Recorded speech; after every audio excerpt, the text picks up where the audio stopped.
Oggi qui a Madrid, al congresso della European Society of Medical Oncology, durante la sessione presidenziale dedicata ai tumori del polmone, davanti a una platea davvero affollatissima sono stati presentati i risultati dello studio PACIFIC, uno studio in cui si è valutata l'aggiunta di durvalumab alla chemio-radioterapia nei pazienti con tumore al polmone non a piccole cellule in stadio 3.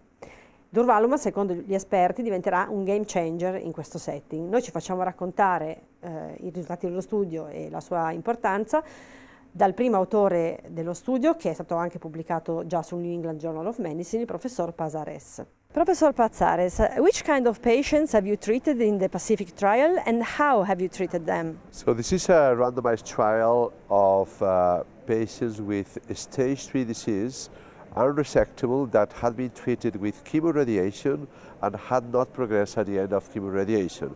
Overall, we have treated 713 patients, randomized on a 2-to-1 fashion to durvalumab, the anti-PD-1 L1 agent, at the standard doses versus placebo. Which point have you evaluated? The primary endpoints were PFS and overall survival. In this presentation today, we have presented the data on interim analysis for progression-free survival. And which results have you obtained? Those patients treated with durvalumab had a significant increase in progression-free survival with a hazard ratio of 0.52, which means a decrease in the risk of progression over the period of study of about 48%. That translates in an improvement on median progression-free survival of more than 11 months.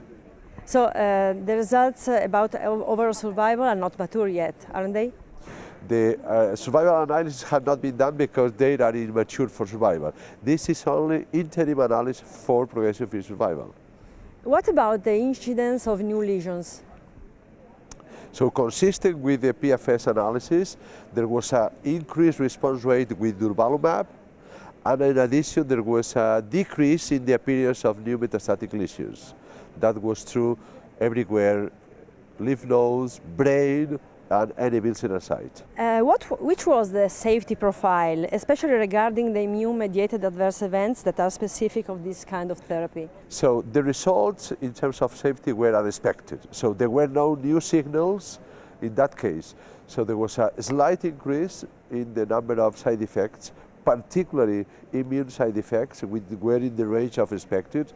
And more importantly, the number of severe side effects, immune side effects, were not high, and the number of patients needed to actually discontinue the drug because of side effects was not overwhelming. Finally, you told us that the durvalumab could be a game changer in this setting. Why? Well, for nearly 2 decades, we didn't had any advance in this particular setting of stage 3 disease. So having now robust data suggesting that we are really prolonging progression-free survival on a very robust manner, I think very likely we will have a new treatment offer for our patients in the very near future.